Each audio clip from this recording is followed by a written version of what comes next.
Okay, so today we are going to introduce ECS2602.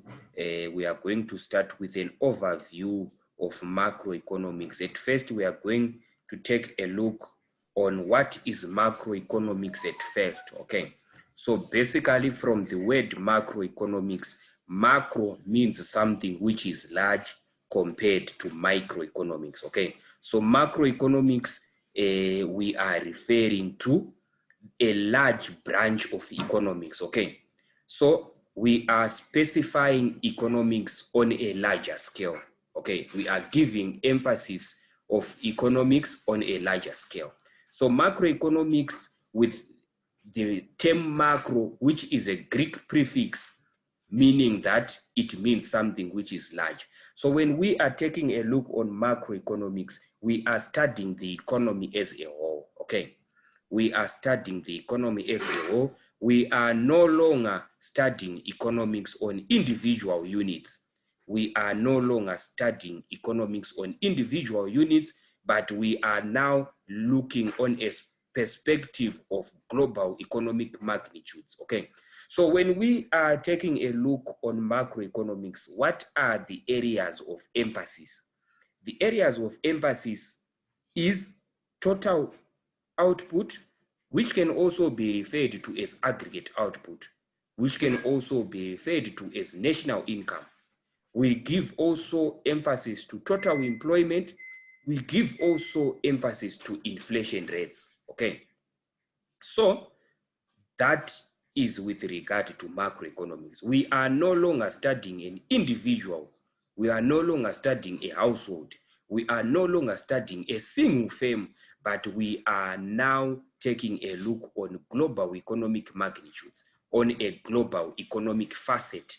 Okay, so within the concept of macroeconomics, there are 5 macroeconomic objectives.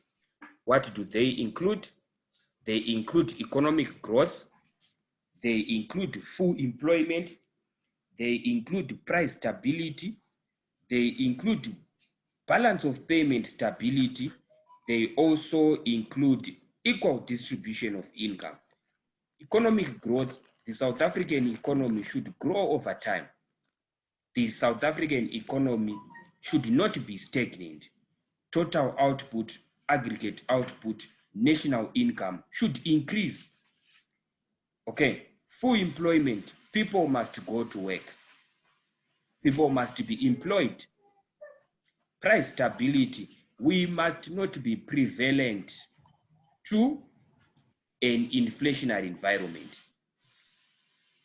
Prices of goods and services must be stable over time. Inflation of 3% is fine. Inflation of 3.5% is fine. That is what we also refer to as mild inflation. The balance of payment must be stable. The value of exports and the value of imports, we must try as much as possible for these two to balance. The value of exports should be in balance with also the value of imports. Okay, so here, note that I'm referring to the value, I'm not referring to the quantity. Because when we take into account the balance of payment, we record the value of exports, the value of imports, not the quantity. Okay, equal distribution of income. Let's try as much as possible to reduce the gap between the rich and the poor. Let's try as much as possible to not have the poorest person in the same community with the richest person. Let's try as much as possible to achieve equal distribution of income. Okay, Jessica, is it making sense? Yes, making sense to me. Elizabeth? Yes, it's making sense. Making sense. Okay, so let's also take a look on business cycles. You did business cycles in ECS1601. Okay, business cycles, what does it take into account? It places an emphasis that over time, the level of economic activities fluctuate. there is a time for an expansion. We reach a peak. After a peak, there is a recession. The minimum point of a recession is a trough. After a trough, there is now economic growth, which we are also referring to as an expansion. After an expansion, we reach a peak. From a peak, also a recession and the like, okay? And if we try to follow how is real output reacting over time, we draw a trend. So these are fluctuations of real economic activities over time. Real economic activities are liable to fluctuate. We have a time of a recession, then the minimum point of a recession is a trough. We have a time for an expansion. The maximum point of an expansion is a peak period. Okay, so within these phases, there are also economic aggregates, economic indicators that you should also take into account. What happens in an expansion? Unemployment will be decreasing. What happens to inflation? Inflation might increase on an expansionary period. In a recession period, interest rates falls down, unemployment increases, there is also deflation. The level of economic activity is decreasing over time, okay? And in that sense, we are giving emphasis to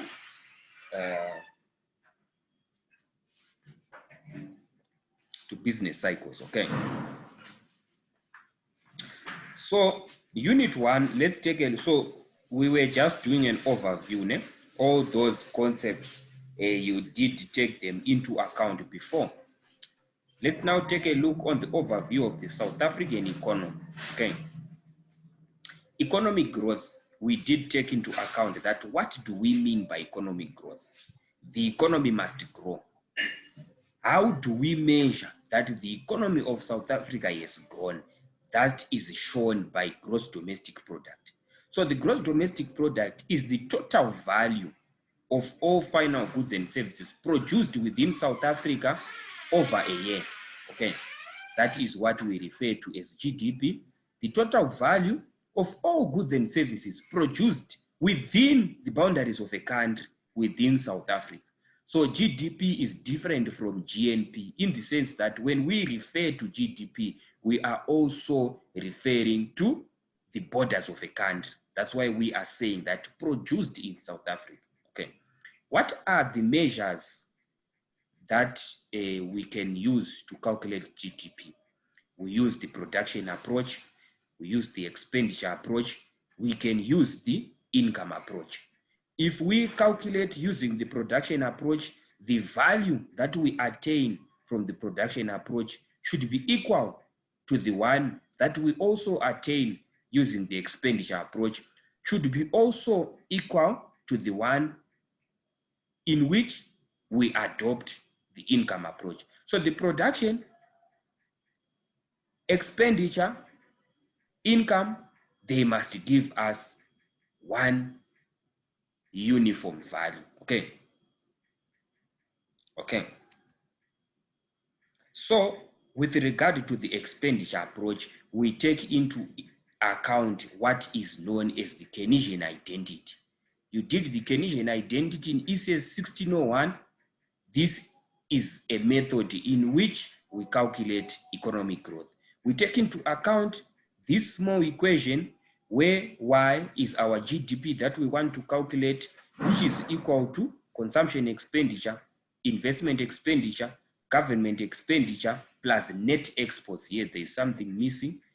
Okay, maybe, okay, it's fine. There's nothing missing because this X is representing both net exports, okay? It's representing net exports. So already we have calculated net exports here. Net exports is equal to exports minus imports, okay? So this is how we calculate the expenditure approach. Total income or output or GDP that we want to calculate is equal to C plus I plus G plus X, okay? Okay, so What is the difference between gross domestic expenditure and expenditure on GDP? Gross domestic expenditure is also known as domestic absorption. How do we calculate gross domestic expenditure? How do we calculate domestic absorption? Domestic absorption is equal to C plus I plus G. Why? Because this is expenditure that is taking place only in South Africa. Okay. GDP, using the expenditure approach, we now add net exports. So this X we are having here, it consists of exports minus imports. So this is how we calculate GDP using the expenditure approach. It is equal to C plus I plus G plus exports minus imports. Okay. So a quick one now. What does it mean if GDE is greater than GDP?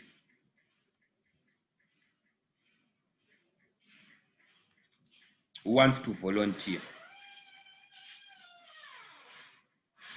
Okay.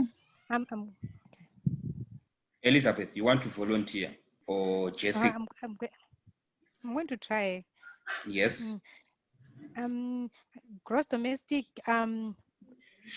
expenditure is when internally what we expend is greater than what we are exporting. GDP is GDE is greater than GDP. What we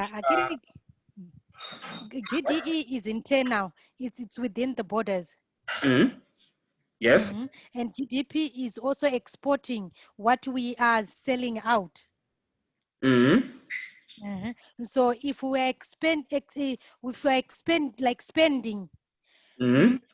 spending more than what we're exporting, then we run into loss. Guessing. Okay. Jessica, you can say. Your approach fine, but not you are not yet there. Okay. Your approach is fine, maybe 60%. Jessica? I would say when the GDE is greater than the GDP, it means that there's more, basically you spend more than the country, how can I say that, than the country earns. Because the imports, it includes imports, which means that it's products that comes into the country and not leaving the country. So when you buy something from overseas, it needs to be imported to the country. So I would say it's when the imports exceeds the exports, if I can say it like that. 100%. Okay. If GDE is greater than GDP, what does it mean? It means GDP here, on GDP, we have a large value on imports. So specifically, if we subtract a large value here, what will happen to the overall equation? It will decrease. Because we are subtracting with a larger value. Okay. Is it making sense, Elizabeth? You have added 10, you have added 10, you have added 10, and let's say you have also added 10, then you subtract by 30. These 10s we have here, they are also this side. But you have subtracted by 40 now, meaning that the overall GDP value will be less than the GDE value, okay? So it literally means our imports are greater than our exports. So that's where you have to place your analysis now, okay? Is it making sense, Elizabeth? Yes, it is. Okay. Okay. Jessica, you are not reading here, ne? I'm seeing that the answer is here now. Oh, okay, it's fine. Okay. Okay. So, okay. So now we want to differentiate between real GDP and nominal GDP. Real GDP and nominal GDP. Real GDP, we take into account inflation. When we calculate real GDP, we use what are known as constant prices, okay? That's very important. Real GDP, you use constant prices. When you are calculating real GDP, you use constant prices. When you are calculating nominal GDP, you use current prices, okay? You use current prices. So real GDP, it tries to deal away with the inflation effect. Nominal GDP, it does not consider the inflation effect, okay? So just a quick one. What does it mean if nominal GDP is greater than real GDP?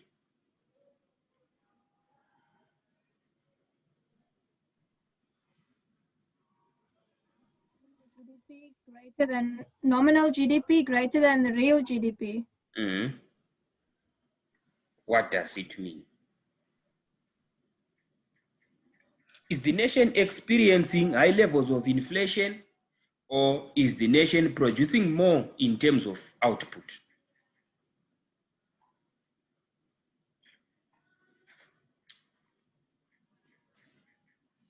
I don't know this one.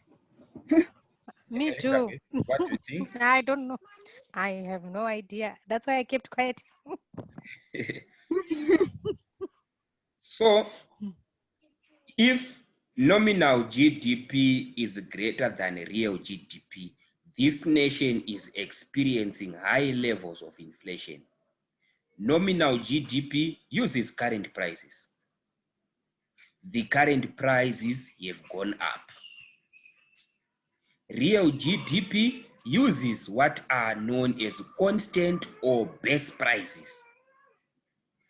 We are calculating GDP of 2020, but we are not using 2020 prices. We are using 2010 prices, and 2010 will be our base year. Okay, you understand that one, eh?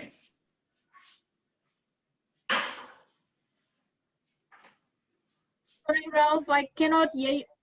Sorry, I missed that one. The signal was quite bad. That's bad, okay.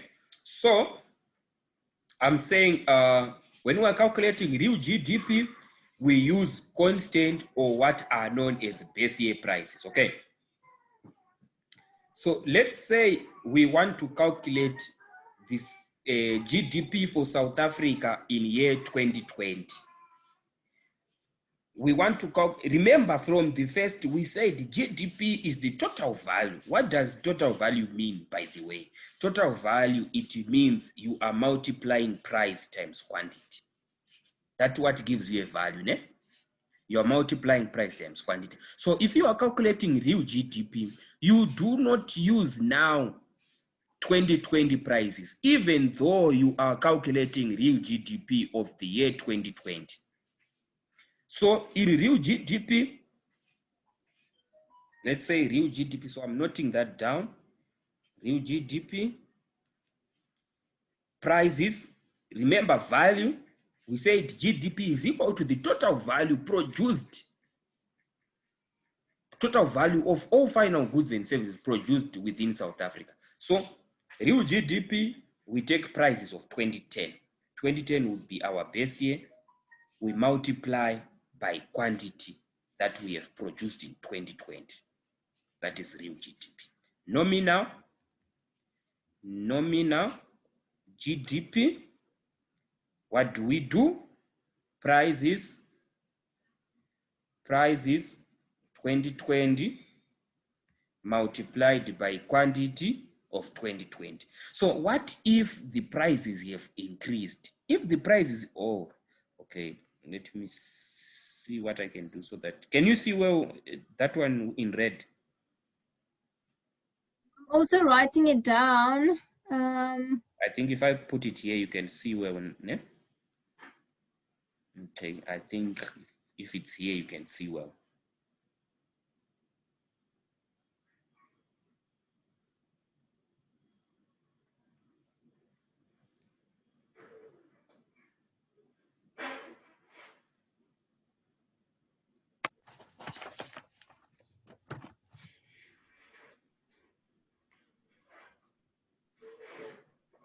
Okay. So that's how we calculate real GDP and nominal GDP. How about per capita? Per capita GDP. Per capita means per person. To find per person, you divide by population. The population of South Africa is around 50 billion, 55 billion, I think, around 55 billion. So what you simply do already, you have your real GDP. After you have calculated, we will now want to see GDP per person. If GDP of South Africa, I think is around, somewhere around trillions or somewhere there. I'm not sure about the correct figure. If it's 30 trillion, you will say 30 trillion divided by 55 billion. 55 billion is our population size. Then you get per person. Okay, that's how you calculate per capita GDP. Okay. Okay, so don't worry about this one. Okay, macroeconomic policies. Let's take a look on macroeconomic policies. Okay, so we have what is known as a fiscal policy. We have what is known as a monetary policy. A fiscal policy, the government has a budget, just like any individual does. Any individual has a budget. The government also has a budget. It needs to spend.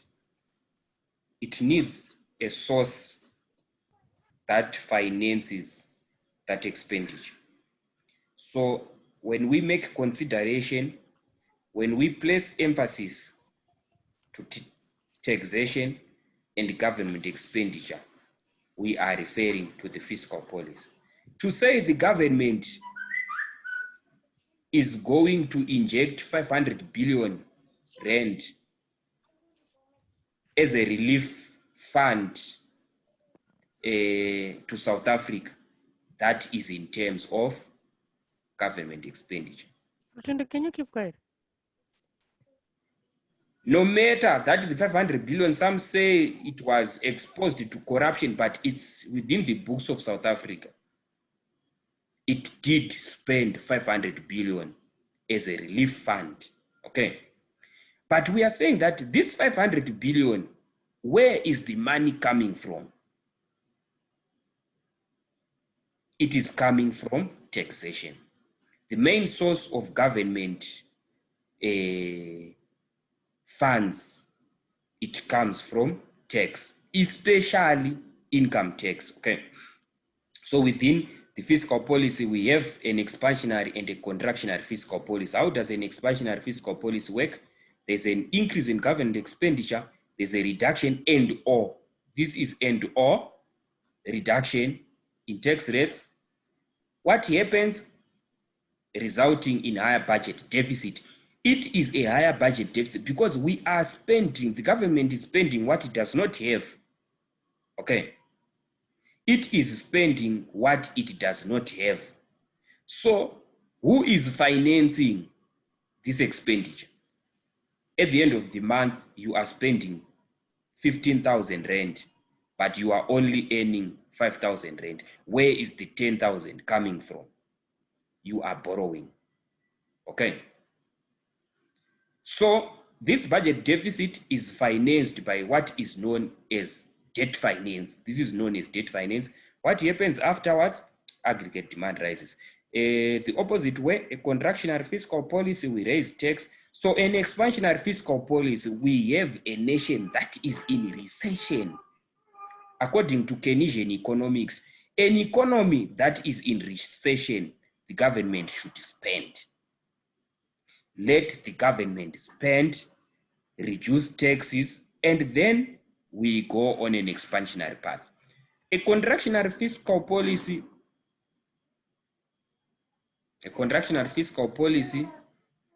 we raise tax, reduction in government expenditure, resulting in lower budget deficit or surplus, aggregate demand declines. This is also known as fiscal consolidation. Okay. Monetary policy, we now take decisions with regard to the repo rate. The repo rate was reduced.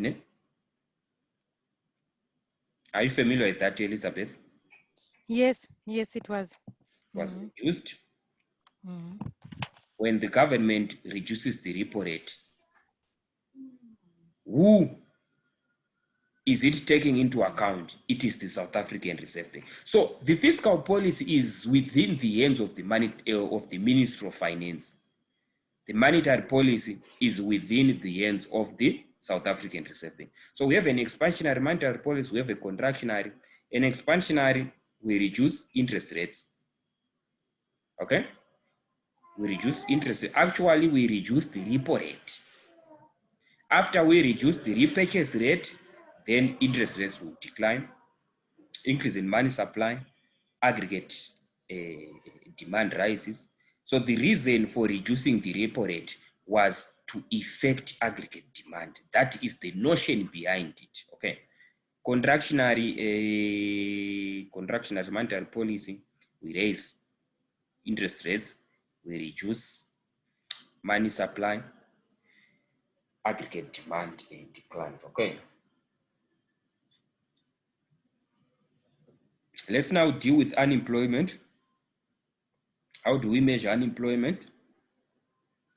Unemployment rate is the number of persons unemployed expressed as a percentage of the total workforce.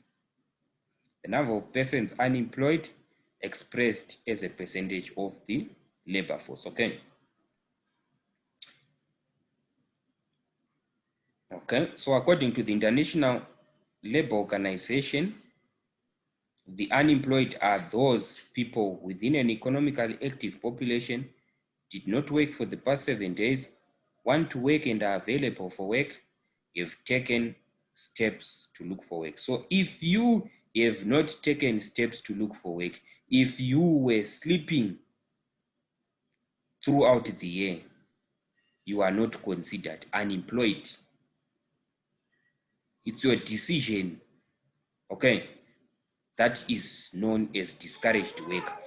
You have looked for work up to a point you have been discouraged. You are not unemployed. You are sleeping.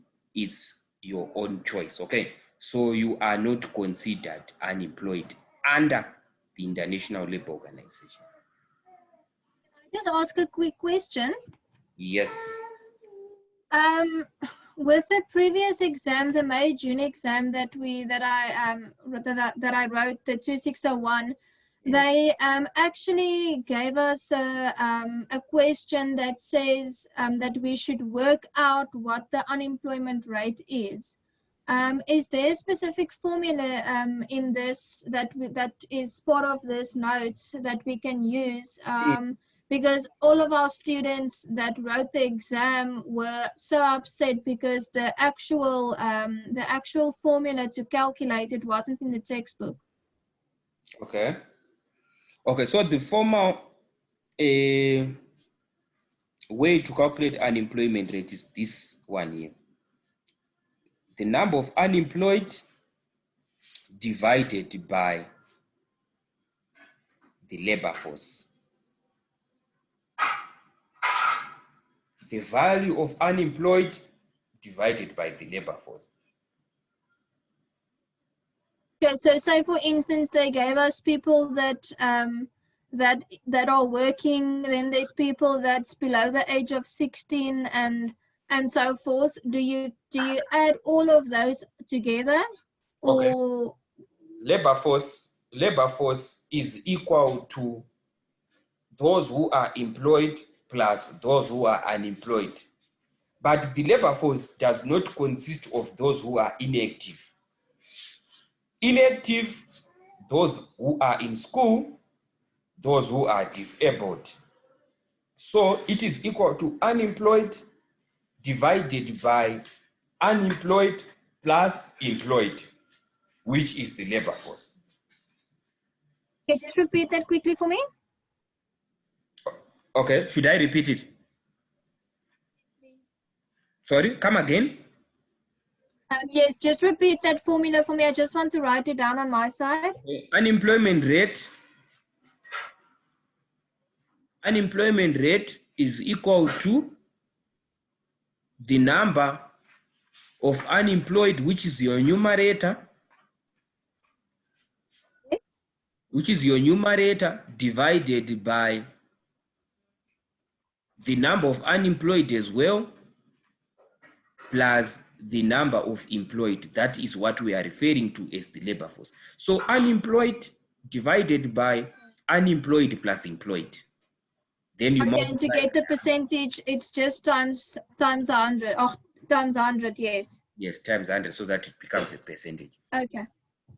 Okay. I've got it. Okay. Thank you so much. Okay, you are welcome. Different types of unemployment.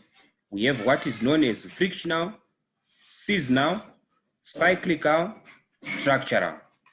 Frictional, you have decided to leave one job. The moment you wait to be employed for the other job, if you did wait for 2 weeks, those 2 weeks you are frictionally unemployed. Okay. Seasonal, it now depends with season.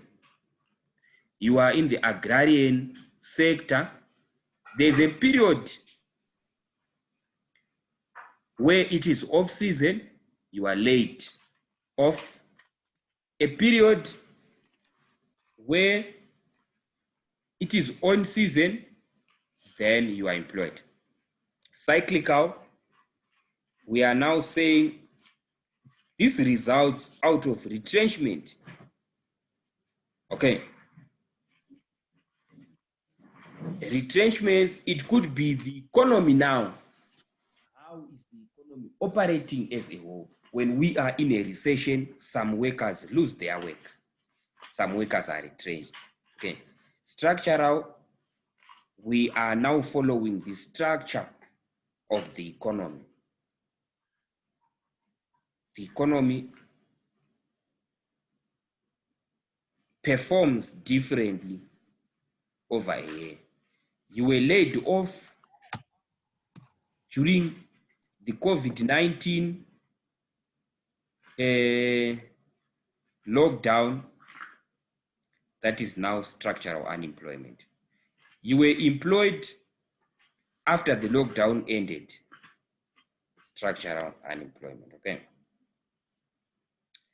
Okay, so labor market dynamics, it doesn't matter, that one. Okay. So this is the end of the first chapter. Any questions with regard to it? No questions. No question. Any concerns? Any area which needs emphasis, clarity? Not at the moment. Not at the moment. Okay. So if there are no questions, this brings us to the end of this session. So on each session, we have a mandate to undertake a topic. Ne? Each session, we must try as much as possible to exhaust a unit. Okay. So this one, everything you were familiar to that one. So it was an easy take. Yes. We shall move on to the goods. So be prepared from the second unit to the third unit. Be very prepared. Ne?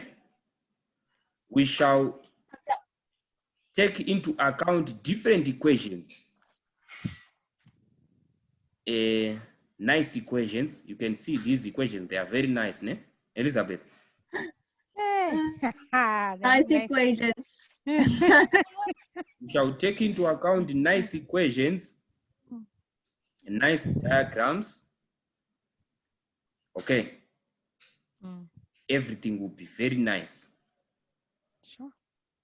And this is where my problem comes in. All the theoretical stuff is fine, but when it comes to the graphs and all the formulas and that just breaks me. I don't know how. Okay. Don't worry. We shall resolve that one. We shall resolve that. Okay, cool. So are we gonna do unit 2 and 3 together in the next session, or are we gonna do and the next session only 2 and then next week session 3? Session only 2. I don't want to move that with too quickly. Yeah, the pace should also be a gradual pace. Okay. Understand this. So the That next suits me perfectly. Chapter. Okay. Okay. Cool. So if So they are please send us this one. Okay, it's fine. Because it comes with the examples that we've done. Okay, that's fine. Okay. So if there are no concerns, thank you. I shall forward you these notes just now. Okay, Jessica, perfect. Thank you so much. Jessica, did you get any study material from Unisa? Are you studying No, with I haven't Unisa? received. No, nothing. My registration was only finalized last week. Oh, and I've been waiting for a while. Nothing. Yeah, so I haven't received anything. I just downloaded from my Unisa, and I only received some of my books today. I'm still waiting for my economics book, and then there's one other one that I'm also waiting for. I haven't received anything. So I'm doing this module up till now with no textbook. Me too. At least I'm not the only one. Yeah, but